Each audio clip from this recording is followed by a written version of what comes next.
Does your child spend too much time on technology or playing games on a screen? Are you running out of ideas of hands-on activities that they're interested in? The sticky solution to your problem is slime. Although it can be messy and may be seen as gross, it has many benefits. Through this speech today, we'll go over the materials needed and how to make slime, the history of slime, and the benefits to yourself and society. So let's get gooey and start making some slime.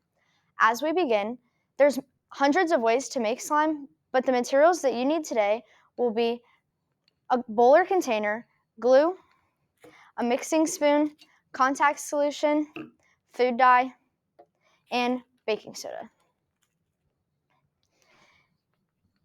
It's not a necessity to have food dye, but it makes your slime more colorful and fun.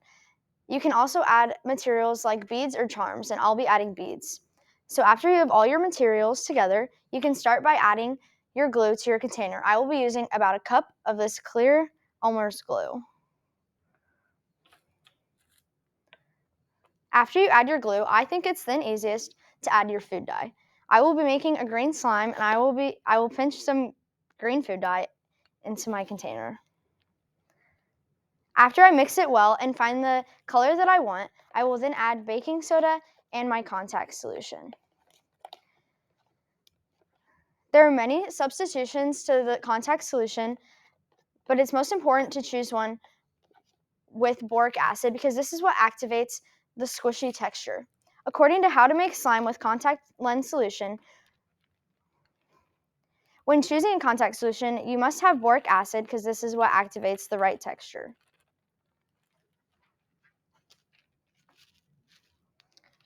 For 1 cup of glue, you should add 1 teaspoon of baking soda, like I just did, and you should then add 2 teaspoons of your contact solution. I will then continue to repeat the last step or two and add more baking soda and contact solution until I get the texture that I want. After I get my desired texture, I will then add my beads.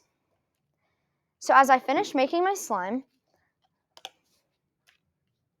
some of you may be wondering where this trendy activity began. Slime has not always been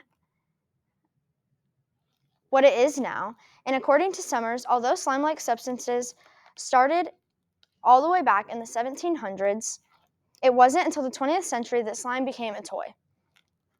Starting as a rubber substitute in World War II in 1943, called Silly Putty, slime then started being created as a toy because people enjoyed playing with it. In the 1970s, toy companies had begun to create slime. The first slime that was created was named Gak and was created by Mattel, which was a toy company. Then, pouring into the 2000s, more slime was being created, one called Flubber. With the help of social media, slime began spreading like crazy and changing over time. Kids then began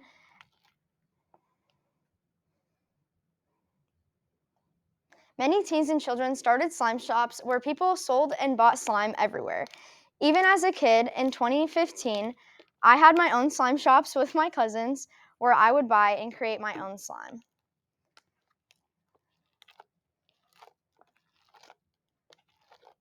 All sorts of new slimes were created, like butter slime, popcorn slime, and even fluffy slime and the clear slime like this one. It was the new big thing that all kids wanted to be involved in, and if you were safe with it and did it the right way, it had many real benefits for people of all ages.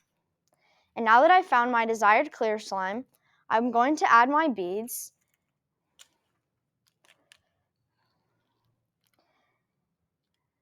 So what are the benefits of this slime-like substance?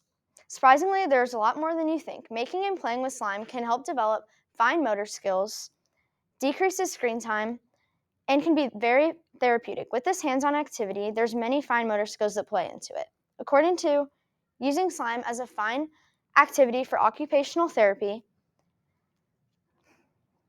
playing with slime develops stronger hands and wrists, finger isolation, arch development, and grasping. Some ways to better apply Some ways to better apply these skills is poking holes in slime, removing the beads that you may have added with tweezers, and then poking the beads back into the slime. Developing these skills can help later in life with functional tasks like using scissors, drawing, or even writing. When you're measuring and playing with the slime, and even when you're just making it, this can help with like cooking or baking since you're measuring out different ingredients. Making and playing with slime is simply just a fun activity that's really easy to make. All of the materials are very affordable, and you might even have your own at home, like glue.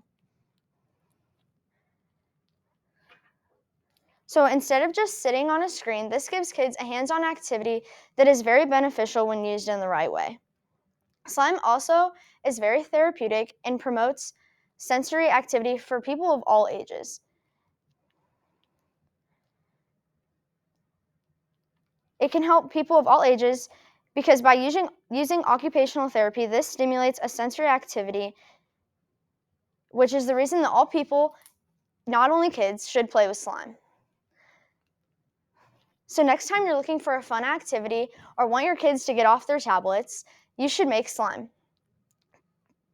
Even though it can be messy, the benefits are worth it. As we went through the few materials needed and how to make slime, the history of slime, and the benefits to yourself and society, I hope through my demonstrative speech today that you want to make this gooey substance yourself. See you next slime.